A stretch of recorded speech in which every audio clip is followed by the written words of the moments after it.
Halo teman-teman, oke kali ini kita balik lagi untuk ngobrol-ngobrol nih bareng salah satu orang yang keren banget. Dan kenapa sih kok kepikiran untuk ngambil tema ini? Karena ada beberapa orang yang mikir kalau bisnis itu butuh modal. Tapi ada beberapa bisnis juga loh yang modalnya minim banget. Misalnya aja jadi reseller baju. Jadi jualan baju pakai foto aja. Atau jadi reseller snack, jualan snack pakai foto juga. Tapi ada juga nih bisnis yang butuh tambahan modal cukup besar di tengah perjalanannya. Dan pertanyaan utama yang kita bahas hari ini, kredit usaha perlu nggak sih? Kapan saatnya sebuah bisnis itu perlu mengambil kredit? Nah, untuk menjawab pertanyaan ini, kita akan dengerin langsung dari pakarnya, Kak Lina, sebagai finance dari Koperasi Second. Silakan. Terima kasih Kak Cie sudah diizinin buat sharing tentang pengembangan usaha dengan menggunakan kredit. Jadi di sini saya dari Koperasi Second, kita bakal ngomong ini tentang kenapa sih kredit itu bisa dijadikan alat untuk mengembangkan usaha kita.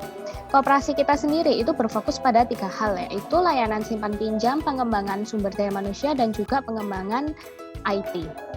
Nah, di sini topiknya seperti yang sudah dijelaskan sama Kak Jaya, gimana sih kita memanfaatkan pinjaman supaya usaha kita ini bisa berkembang. Pertama-tama kita harus tahu nih, apa sebenarnya pinjaman atau kredit itu. Jadi, kredit itu adalah kapasitas atau kemampuan kita untuk membayarkan sebuah pinjaman. Jadi, fokusnya adalah seberapa mampu kita untuk membayarkan cicilan setiap bulannya, bukan dari berapa plafon yang harus kita ambil. Fokusnya bukan ke sana teman-teman, tapi fokusnya adalah seberapa mampu kita untuk mengembalikan setiap bulannya pinjaman yang kita sudah komitmen itu. Nah, berarti kalau di sini kita semakin nih dikasih plafon yang tinggi oleh baik pihak bank ataupun pihak koperasi ataupun pihak layanan keuangan lainnya, berarti kita itu dinilai mampu untuk memberikan pengembalian setiap bulannya sesuai dengan perjanjian yang akan dibuat. Jadi nih, ketika kita dapat plafon besar, kita harus mikir apakah kita ini sudah mampu untuk mengembalikan setiap bulan. Jadi kita harus mengambil jumlah sesuai dengan kebutuhan kita. Nah, kredit sendiri dibagi jadi 2 teman-teman, bisa untuk usaha dan juga untuk kredit konsumsi. Di sini nih ada contohnya. Jadi kalau kita nih punya sumber dana dari orang lain, kan kita gunakan untuk kepentingan kita. Berarti sumber dana yang kita pinjam, baik dari bank ataupun dari koperasi, itu adalah sumber dananya dari orang lain yang menabung di bank atau koperasi tersebut. Dari situ, otomatis dong ketika kita menggunakan sumber dana orang lain, kita harus mengembalikan sejumlah imbalan yang di sini diberi nama bunga. Nah, bunga ini bisa bervariasi tergantung dari layanan yang teman-teman punya atau yang teman-teman temui juga. Nah, di sini Lina kasih contoh kalau misalnya pinjamannya itu bunganya 2% per bulan. Ini konteksnya adalah pengusaha ini ingin menambah stok barang sehingga dia bisa menjual lebih banyak lagi di toko tempat dia berjualan. Misalnya dengan uang yang nanti orang ini pinjam, dia bisa membeli sebanyak 1000 piece dan dia estimasi, oke, dengan 1000 piece saya bisa menjualnya dalam waktu 2 bulan. Mari kita lihat ke ilustrasi pinjamannya. Jadi, misalnya ada orang yang meminjam sebesar 10 juta dalam waktu 10 bulan dengan bunga 2%.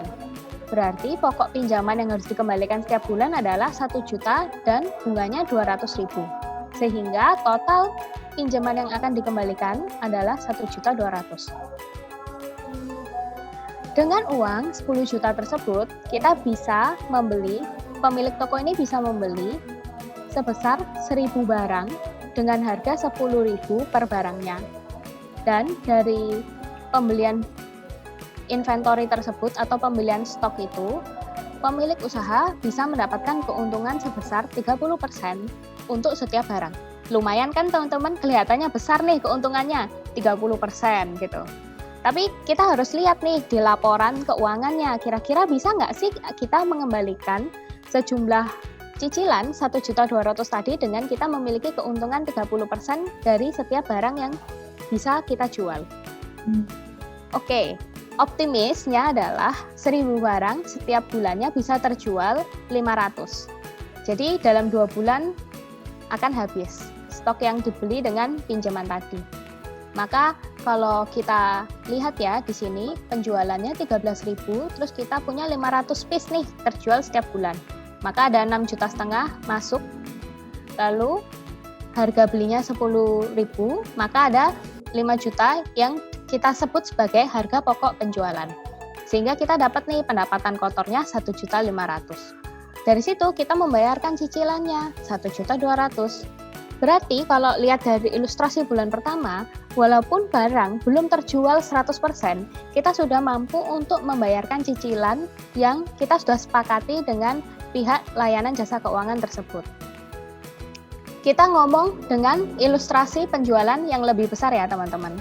Jadi, kan kita ngomong tadi itu hanya di bagian ini, penjualan di bulan pertama dan bulan kedua. Lalu kita lihat lagi jika diperpanjang karena setiap 2 bulan barangnya habis, berarti kita bisa nih menambah jumlah stok di kemudian hari. Kita lihat apakah sebenarnya kasnya itu cukup atau tidak sih untuk membeli barang kembali. Oh ternyata dengan membayarkan cicilan di sini setiap bulan 1.200.000, 1.200.000, ternyata teman-teman juga masih bisa loh untuk membeli barang untuk persediaan baru 10 juta pada setiap bulannya. Nah, dari 10 juta setiap bulannya ini, jika teman-teman konsisten, bisa memastikan, oh setiap bulan kita mampu untuk menjual 500 piece setiap bulan, maka teman-teman juga tetap bisa mendapatkan keuntungan setiap bulannya, sebesar ini, yang di bawah ini. Namun, teman-teman perlu ingat, jika mendapatkan keuntungan pada bulan-bulan ganjil seperti bulan 1, bulan 2, bulan 5, di mana stok belum perlu untuk ditambah di sini, teman-teman harus menyisihkan sebagian uang supaya mampu untuk dibelikan barang kembali di bulan genapnya. Jadi, ketika teman-teman mau memikirkan apakah usaha saya ini memerlukan pinjaman atau tidak sih, teman-teman harus lihat, pada dasarnya melihat yang paling utama adalah bagaimana laporan keuangan teman-teman. Apakah sebenarnya bisnis ini menguntungkan atau tidak sih buat teman-teman? Nah, dari sini teman-teman bisa mulai mempertimbangkan, jika saya menambah pinjaman sehingga aset saya meningkat, maka bisnis saya bisa running lebih baik atau tidak. Jadi, teman-teman harus pertimbangkan, pertama dilihat dari laporan keuangannya. Setelah 10 bulan berakhir sampai di sini, berarti kan teman-teman sudah lunas nih pinjamannya. Aset teman-teman pada bulan ke-11, start di sini, keuntungan yang Lina kotai merah ini, Lina beri kotak merah, ini adalah keuntungan yang teman-teman bisa peroleh setelah peningkatan aset karena teman-teman melakukan pinjaman pada bulan 1 sampai bulan 10 ini yang sudah disepakati bersama. Jadi sebenarnya pinjaman untuk kredit ini sangat bermanfaat bagi teman-teman yang juga bisa memastikan bahwa penjualannya bisa teman-teman peroleh secara rutin setiap bulan. Lalu kita masuk pada bagian berikutnya. Sebenarnya pinjaman ini mempengaruhi apa sih? Pengaruh pinjaman adalah sebenarnya berpengaruh pada yang namanya neraca.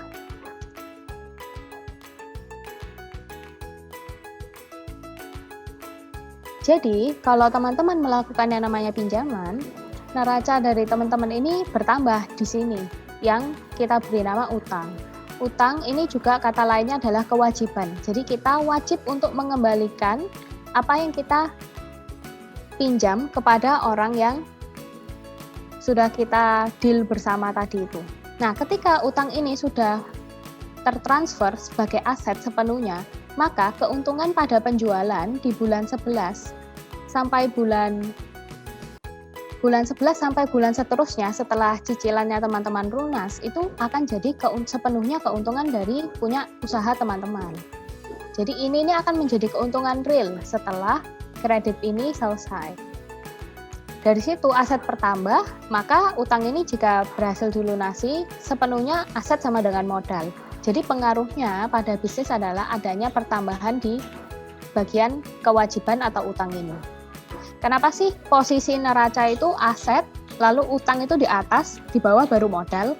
Karena jika kita berkomitmen untuk meminjam sesuatu, kita harus memprioritaskan untuk dikembalikan terlebih dahulu. Seperti itu. Jadi kesimpulannya adalah sebenarnya gimana sih kunci sukses supaya kita itu bisa memulai bisnis dengan pinjaman?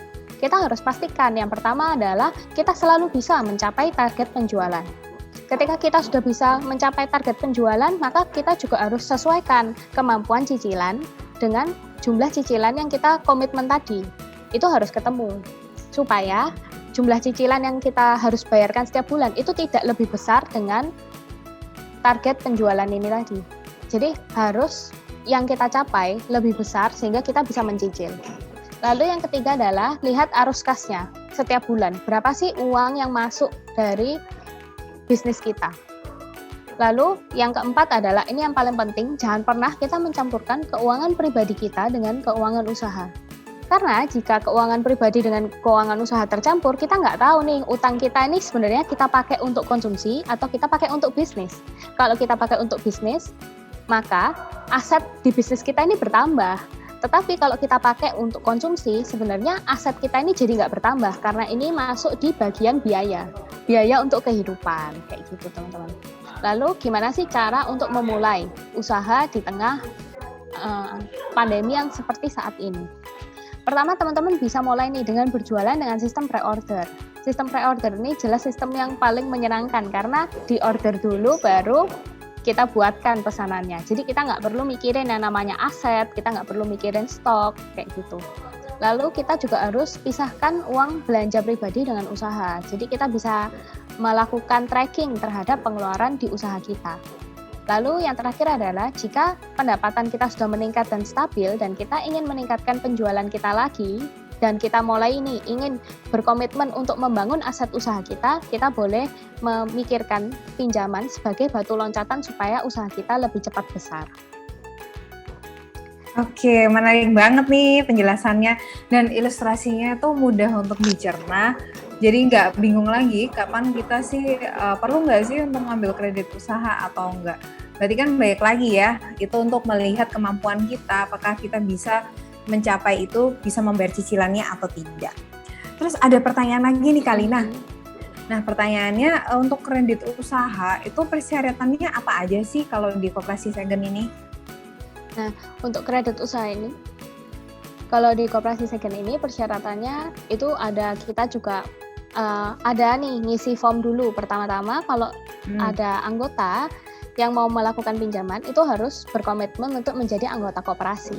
Karena kita di sini koperasi, sifat kita adalah gotong royong dan saling bantu. Jadi kita juga bisa nih sharing kalau misalnya kita punya kesulitan di usaha kita. Setelah jadi anggota, kita ngisi form keanggotaan, baru di sana nanti ada syaratnya. Misal kalau kita menikah, pasangan kita juga harus tahu kalau kita punya pinjaman di koperasi, kayak gitu. Dan kita juga lihat nih dari kemampuan bayar dari teman-teman juga yang mau melakukan pinjaman. Pinjaman ini kan sebuah komitmen. Jadi kita akan bantu untuk lihat apakah teman-teman ini mampu atau tidak sih dengan komitmen yang teman-teman perkirakan ini. Jadi kita bisa bantu dan kita juga akan nilai dengan apa jaminan yang teman-teman punya. Apakah itu sesuai atau tidak dengan jumlah yang teman-teman mau pinjam, kayak gitu. Dan kami bantu juga untuk sesuaikan. Cicilannya tuh masuk nggak sih sama prediksinya teman-teman, kayak gitu. Kalau misalnya ini akan kredit usaha, apakah ada persyaratan seperti NPWP atau harus bisnisnya udah berbadan usaha, seperti itu? Oh enggak harus sih. Kalau di sini kita open buat semua bisnis, terutama kan buat usaha yang kayak UMKM, kita juga bantu untuk pinjaman juga. Jadi tidak ada kewajiban kalau bisnis ini sudah harus berbadan usaha ya Kak ya? Oke, wow, menarik sekali. Berarti nggak terlalu sulit nih buat teman-teman yang masih baru bikin bisnis mungkin atau bisnisnya udah jalan 1 tahun, tapi pingin meningkatkan aset lagi, ya kan tadi tuh ada kenapa sih perlu nggak sih kita untuk ngambil kredit adalah selain kita bisa tahu, kita bisa bayar cicilannya, dan kita ada keinginan juga untuk bisnis kita ini bisa lebih menaikkan aset kita dan mengembangkan bisnis kita dengan menambah stok jualan itu tadi. Thank you banget Kalina untuk waktunya. Semoga nanti kita bisa sharing-sharing lagi di lain waktu. Ya, terima kasih. Iya. Bye. Thank you.